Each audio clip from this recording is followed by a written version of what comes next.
Hello guys, and welcome back to another interesting video. And today we have this keypad phone, or some people can call it button phone. This is Tecno T528. Tecno T528. And the technician brought this to me. He told me that the phone is dead, and he never told me that he has tried it. Okay, so I took the phone from him, and this was how I troubleshooted the phone.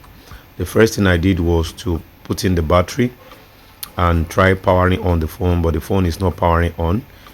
Okay, so the next thing for me is to take the readings of the battery, because sometimes the battery might be low, all right, which will cause the phone not to power on. But let's read. That's 3.8 volts.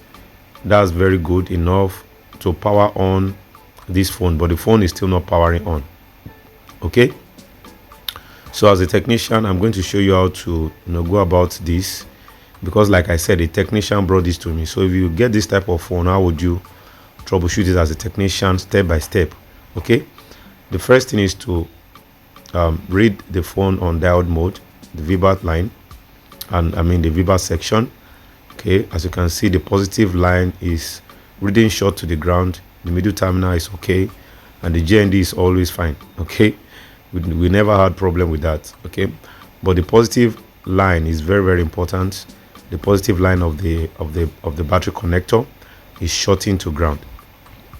Okay, now I will tell you for free that this technician has tried all he could. He has tried all he could, but he could not repair this phone. So that's what we do here. Let's show you how we bring the phone back to, how we brought the phone back to life. The first thing is to do physical inspection. Like I always say, it's very important to do physical inspection to see anything going wrong, but on this PCB, most of the components are hidden under the shield.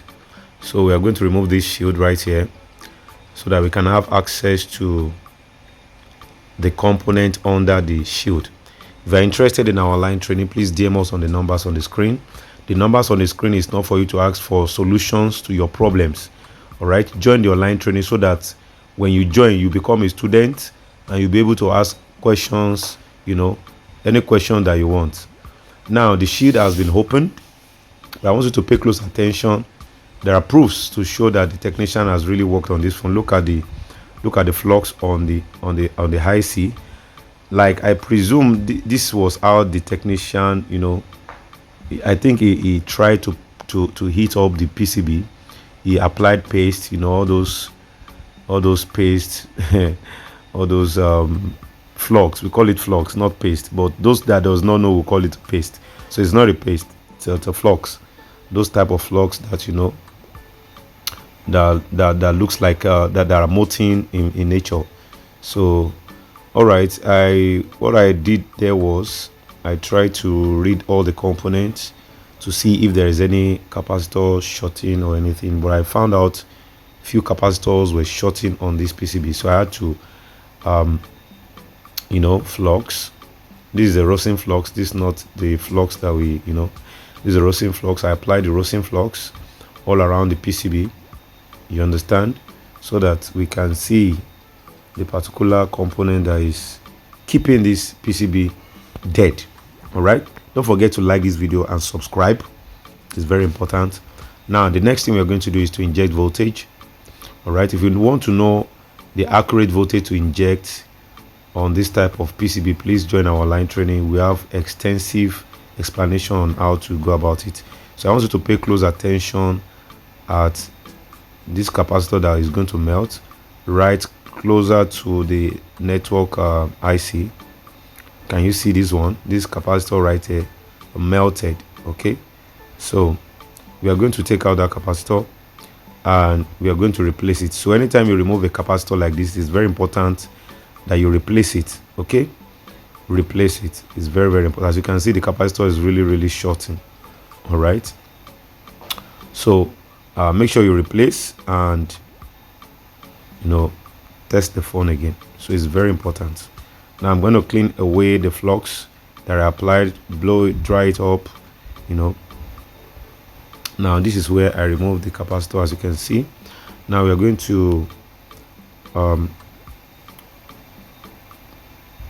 take another reading from the multimeter, okay, to see if the line is still short or not. So let's go. And the line is no longer shorting to GND, so we are good to go. This phone should power on. Like I said, it's very important that you replace the capacitor. Any capacitor that you see that is shorting, it's very important that you replace it. Okay, now I'm going to put the battery, all right, and I'm going to use my tweezer to trigger the power key, and we should have light. Yes, and the light is here. So if you want to learn how to do all this properly, join our online training. Thank you for watching. Peace.